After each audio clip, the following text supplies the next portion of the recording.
The Dallas Mavericks are freaking good. I mean, dark horse contender good, which isn't something I ever thought of heading into the season. Sure, they had Luka as a bona fide superstar, but outside of that, there is still much to be desired. People rightfully question the Jason Kidd hiring. There's always that mind-numbing discussion of Porzingis' play and availability, and yeah, pretty much having the same roster from last year, and even a similar core the past 3 years, yeah, isn't the exact recipe for a major leap forward. However, this Mavs team is undoubtedly more dangerous than they were last year, and I wouldn't be surprised if they made a deep playoff run in 2022. But before we get into that, be sure to leave a like on the video to support the channel, and sub to the channel for more content like this. In terms of team identity, the Dallas Mavs have been a freaking roller coaster. In the previous 2 seasons, the Dallas Mavs had great offenses, even having the best offensive rating in NBA history in 2020. However, those Mavs teams were both bottom in the league in terms of defensive rating. Not surprising given poor defense in transition, Porzingis constantly being exploited in the pick and roll, and a lack of consistent effort. But in 2022, the Mavs all of a sudden just have an average offense, but now have an elite defense despite having the same core of players. Of course, one can just attribute this from going from Carlisle to Jason Kidd, but what witchcraft is Jason Kidd utilizing to make them good defensively? Well, it's not necessarily some elaborate scheme, but rather Kidd making defense to be the forefront of this team's identity. What the Mavs do well defensively is that they limit the opponent's most efficient shots, as they allow the second fewest 3-point attempts in the entire league and are 8th in opponent's 3-point percentage. Not only that, the Mavs are great at guarding in transition, giving up the 4th least amount of points in the entire league.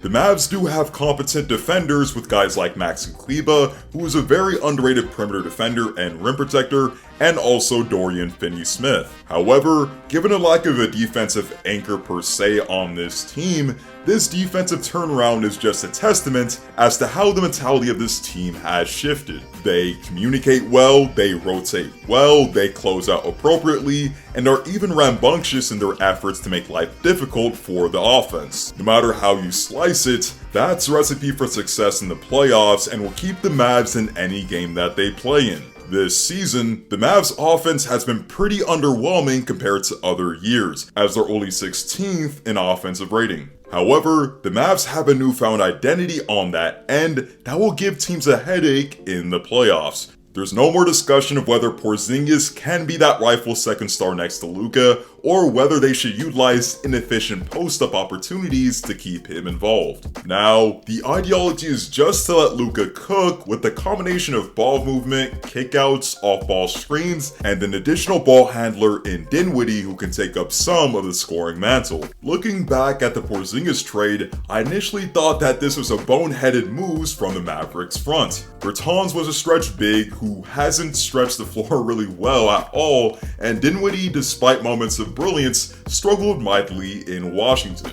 However, Dinwiddie has somehow flipped the script and has averaged 18 and 5 on great efficiency since the trade. And if we're being honest, those stats don't even give him justice when it comes down to his overall impact. For example, he was pivotal in that 21-point comeback against the Warriors at Chase Center, and even when Luka didn't play against the Kings over the weekend, Dinwiddie dropped 36 and 7 against the Kings. Dinwiddie now gives the Mavs another guard outside of Luka and Brunson who can create for himself and others, and that's the thing that they've been missing over the past few years. But on top of everything, the reason I have so much confidence in this Mavs team being a dark horse contender out west is because of a 23-year-old phenom known as Luka Doncic. Due to a bundle of missed games and Luka playing somewhat down from his normal standards at the start of the season, the talk of Luka pretty much subsided in NBA circles and shifted to other players.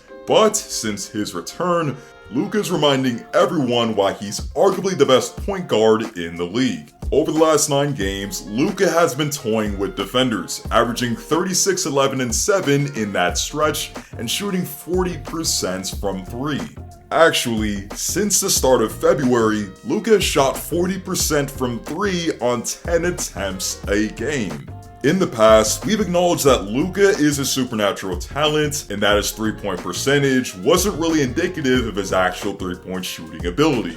But now, he's starting to combine more difficult shots with higher efficiency, and has even improved yet again in year 4. And when you combine that with the fact that he's much better defensively than he ever has been, then you start to see why I have faith in the Mavs' scary potential. But how scary is this potential actually?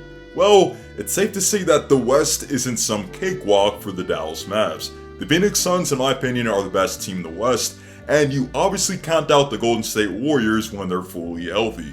However, defense travels in the playoffs, and having Luka with a cohesive unit will keep the Mavs in any game that they play in. Before I get you out of here, be sure to comment down below how far you feel the Mavs can go this season, and ultimately, comment down below whether you feel that the Mavs have championship potential this season.